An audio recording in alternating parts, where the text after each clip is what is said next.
What is going on, everybody? Welcome into the Wager Alarm live stream. I'm Howard Bender. With me, of course, Craig Mish. It is time. It is Saturday night. It means Westgate SuperContest picks. They need to go in, and they need to go in fast. So Craig and I are here to let you know what we're planning on doing. Now, Craig, you and I got a chance to look at the lines, give some leans on Tuesday. Anything in the realm of COVID or players being held out that kind of want to change your leans anywhere? No, not really. I think that as I look at it this week, I'm very optimistic that all the games are going to be played for the first time this year. So I'm happy about that. Of course, that could change very quickly tomorrow, but I'm feeling pretty good about it. And in terms of most of the lines this week, we haven't seen a significant amount of line movement from Tuesday to now. So most of the games that we'll be playing more or less have the same odds that they have at the Westgate in the Super Contest. And of course, those lines lock on Wednesday night. The lone exception in terms of what I saw this week is we saw a big move on Denver getting some backing where they now are only at +8. And in the Super Contest, they are +10. So if you would dare back the Broncos in that game coming up on Sunday, then you could get an extra 2 points for yourself. But Howard and I clearly are on the same page with Denver this year. And this is not to say that we think that New England is going to blow out Denver. It's just you have to have some real stones at this point to back the Broncos, especially when they're not at home at this stage. They've really, in terms of teams that we've seen, they have one win. It's against the Jets, and it was close. So I could easily see New England winning by a lot. I could also see Denver entering the back door. So, but beyond that, I feel good about the rest of the. That's kind of where I'm at right now. I mean, I hate to say it, but Sony Michel just got put on the COVID list. Another, what's he doing anyway? I'm just saying. Another player on the offensive line landed on the COVID list. That's true. That's fair. Maybe by tomorrow other guys will be out too. I mean, it's a nice little dart throw there. Maybe that's why the line moved a little bit. Somebody knows something that we don't. But for me, the way that Denver plays is. I know.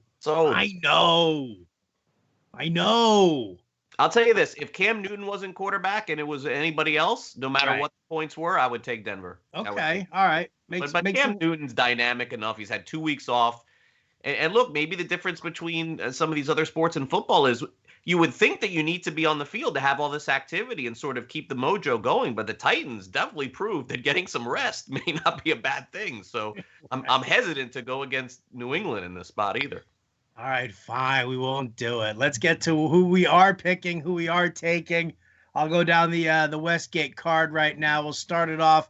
We are taking a road favorite coming off a bye week here. We're looking at your Detroit Lions giving 3 to the Jaguars. The line's still at 3 here when I look for today's numbers. So, listen, coming off the bye week, Stafford's in a good spot. I think really what this is mostly about is the Jaguars just really are not a good football team. We should understand that, and I think a lot of people were just still riding a little high on that week 1 upset of the Colts. And I think we're starting to see the real Jaguars for who they are. DJ Chark, again, could be out of this game.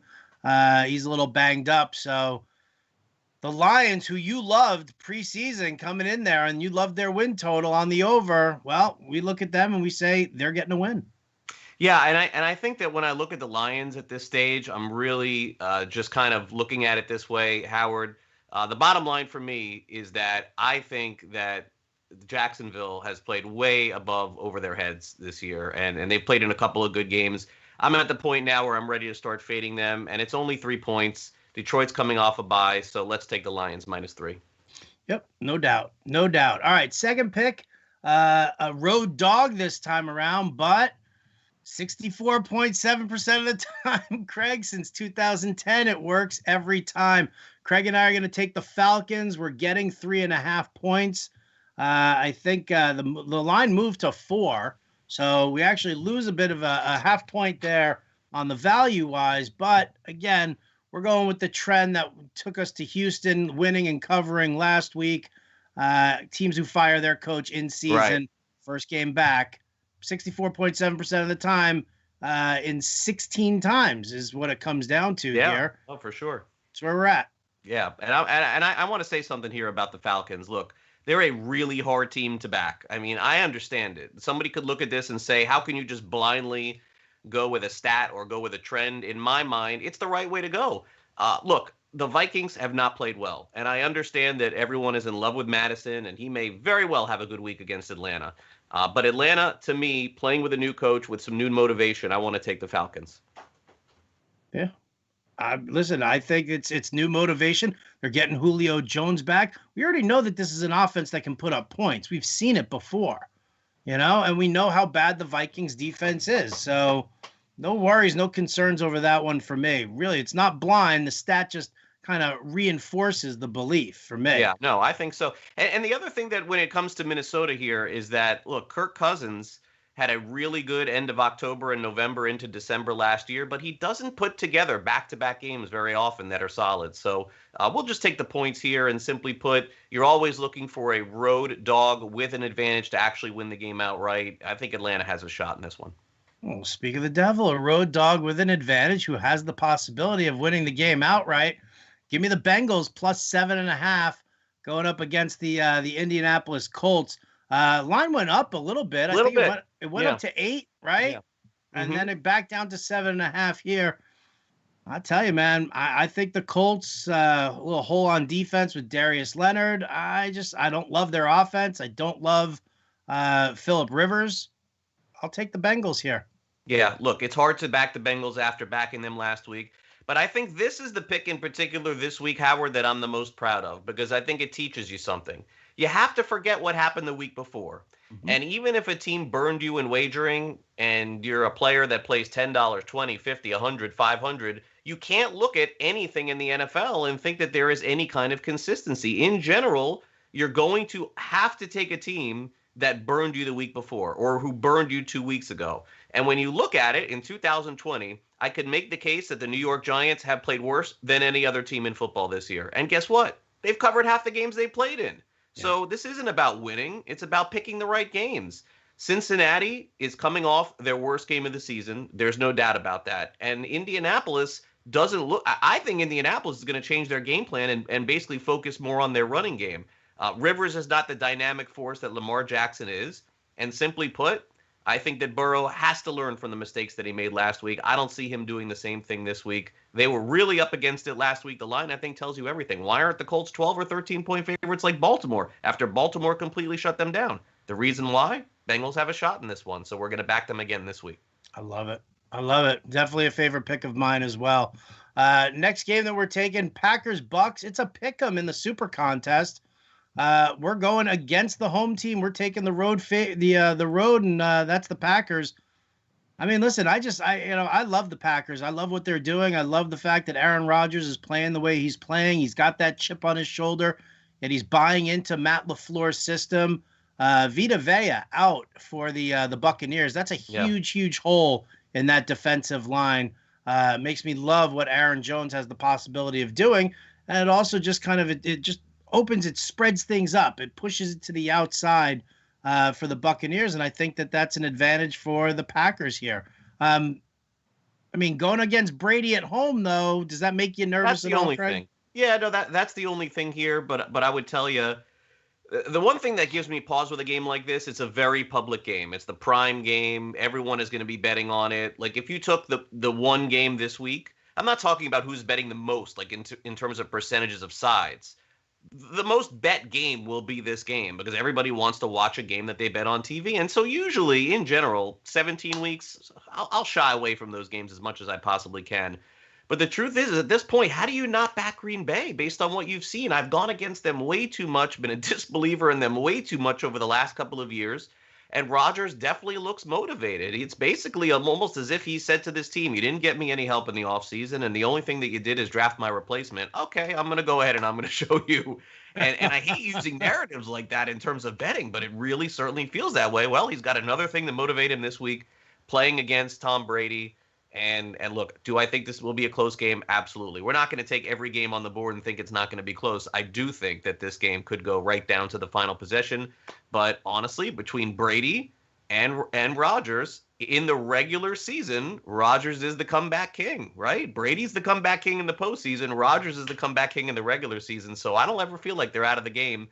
Line has fluctuated quite a bit. Started off with Green Bay -2, -1, now down to pick 'em. I think you'll see a little bit of love on Green Bay tomorrow morning, but we will take the Packers on the road. Yeah, I mean, listen, it's gonna be I'm really excited to watch this game. It's really kind of funny. It's one of 2 4 o'clock games.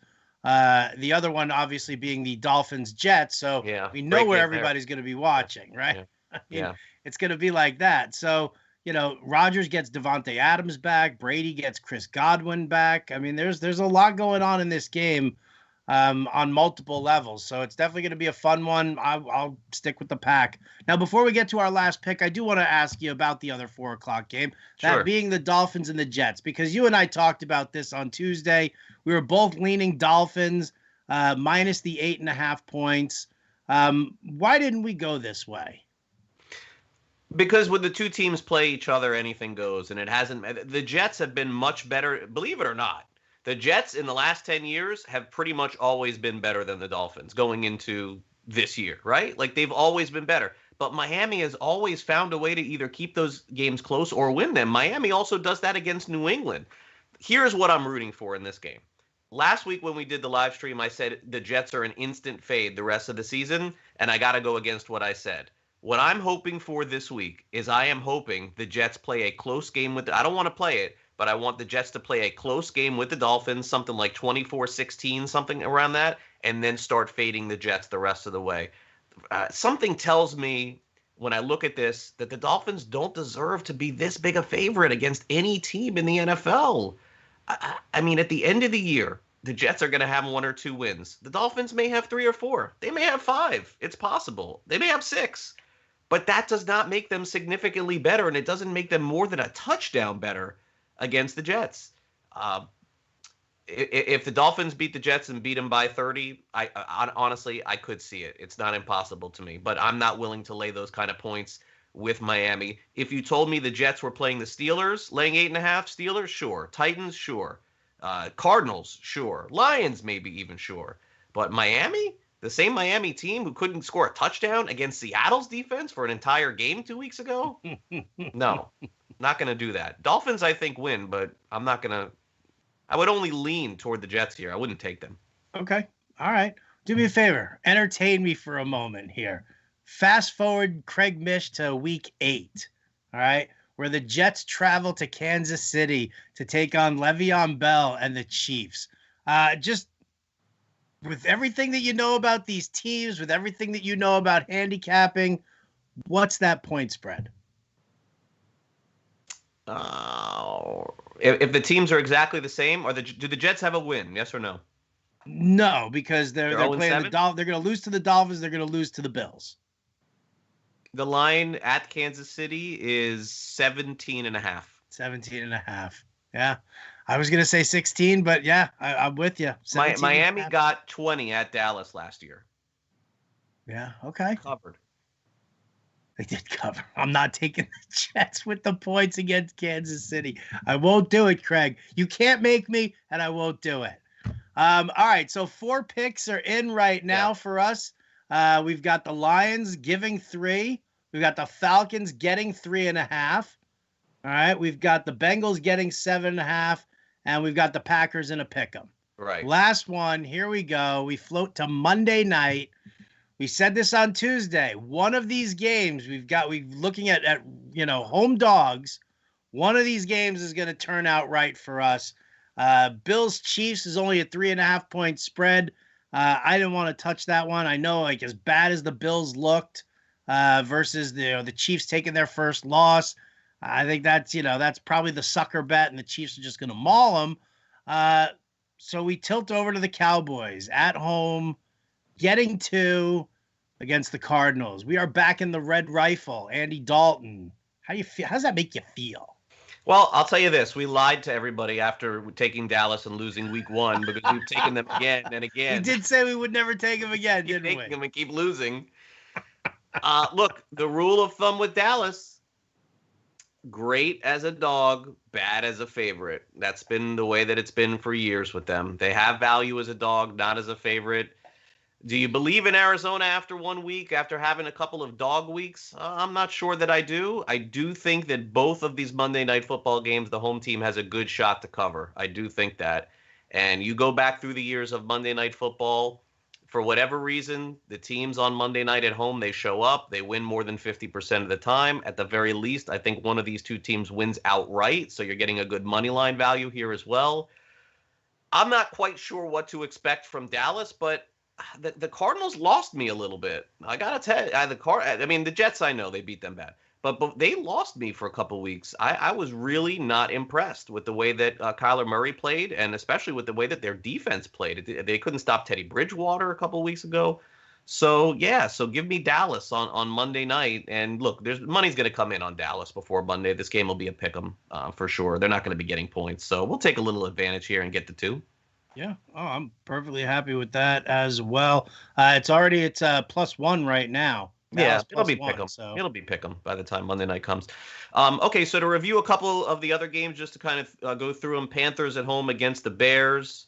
That line now is 1 in the SuperContest. You could get 1.5 with the Bears. I'd love to back Carolina. I really am impressed with what they're doing, but I don't know that they're the better team here. I think Chicago may be the better team, and Chicago's one of those teams at the end of the year, they're going to have 10 wins, and you're going to go, how'd they get there? And they're going to feel like a paper playoff team. But the reality is that it just scares me to take Carolina as a favorite. I didn't expect them to be a favorite, honestly, Howard, in any game that they would have played this year. But here we are. And you may ask yourself, why are they favored against a team that's 4-1? Well, the Bears are kind of a paper 4-1 team, but I could see Chicago winning too, so we'll pass. We got the Titans and Texans. This is the line of the week you can't figure out, right? Like, the Texans have got to win this game, because if the SuperContest comes out tomorrow and the number 1 most picked game is in Tennessee, then I don't have any idea what I'm talking about. I'm telling you, tomorrow Tennessee is going to be the top team picked. Really? Laying 3. Oh, yeah, laying 3 for sure. It seems too easy, right? Yeah, I mean, not what to have me. Houston shown this year? They've shown 0. Well, again, they came back. They beat Minnesota. They beat Minnesota fairly handily last week. The new regime there. Listen, Deshaun Watson with more autonomy at the line, utilizing his weapons. I don't hate it. So it didn't surprise me as much. Didn't Houston beat Jacksonville? What's that? Didn't Houston beat Jacksonville? Oh, was it Jacksonville? Yeah, that's right. They did not beat them very handily. They did not. I was thinking of the Minnesota game. Yeah. Houston, Jacksonville had the ball on the 5-yard line with a chance to take the lead with a touchdown, and they hiked the ball to Robinson, who ran backwards and fumbled, and Houston picked up the ball. I'm telling you now, Houston is not good. Now, look, the line is odd to me. It's very odd.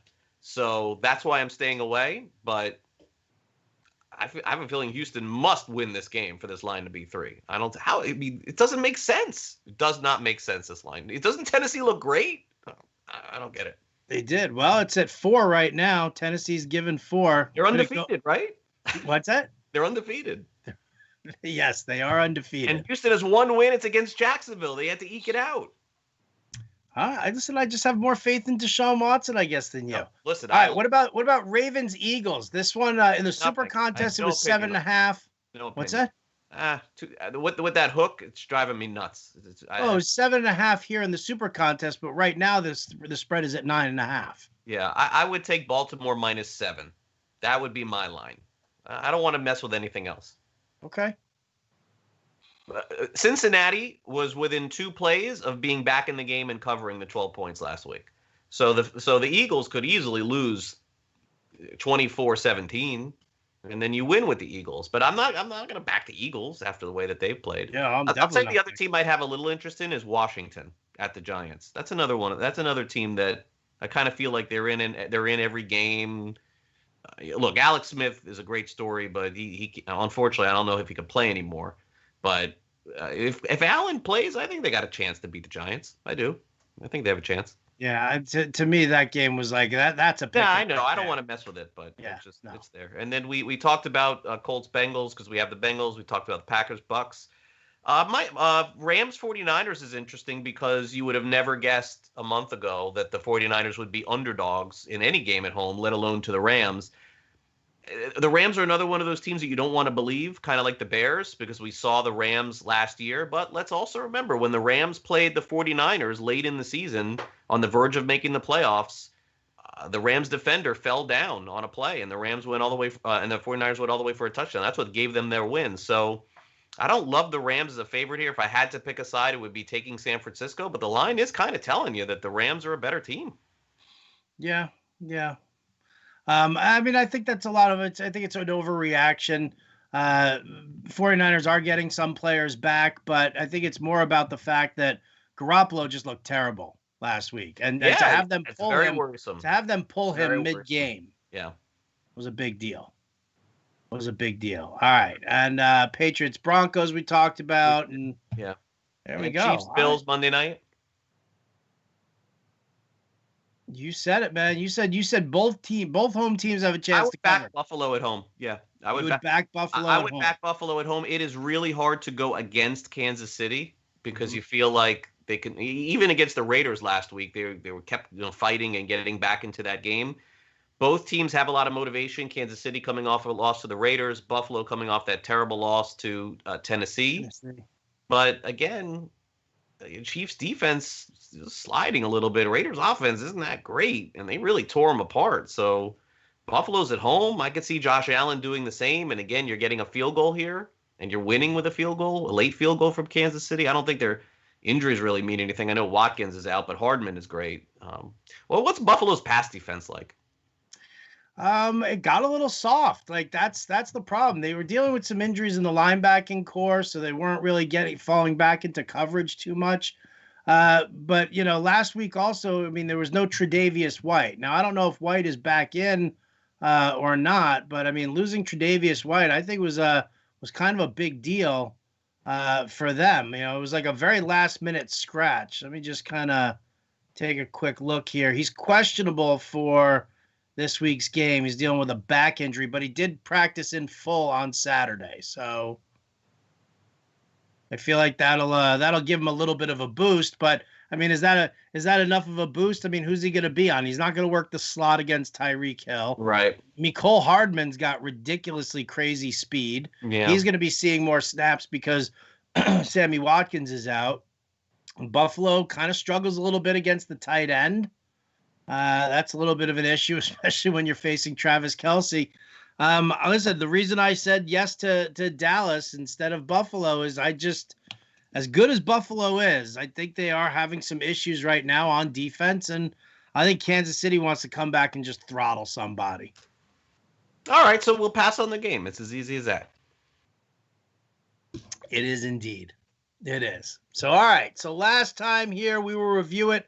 Again, this ticket will be posted on Wager Alarm. Paid? Let me know if it gets paid. I'd like to get paid off it. It would be posted. We are due for like a 5-0. Maybe this is the week. You think so? Yeah, we're due. We're like scratching at 2s and 3s, and I mean, it's rare to be such 2 and 3 and 3 and 2. Have we been 3 and 2 and 2 and 3 every week thus far? Every week. Yeah, right now we're due. We're due for a 4-1, 5-0. I have a good feeling about it. I do. That's always one of my best strategy plans, to go with the he's due strategy. We are really due. we had a 4-1 or 5-0 the last 2 years by this time. So I understand this is the hardest year of betting that anyone will ever have. Did we, though? I don't know if we had it this early in the season. Oh, we definitely had a 4-1. Did we? Yeah, I think so. All right. Well, I'm going to assume that you've got a better memory than I do. I wouldn't assume that. You're younger than me. Am I? You have more. I think you're younger than me, and you got more gray matter in your head. Well, we're about even there. Let's recap it real quick. Lions -3. Yeah. All right. Yes. Falcons +3.5.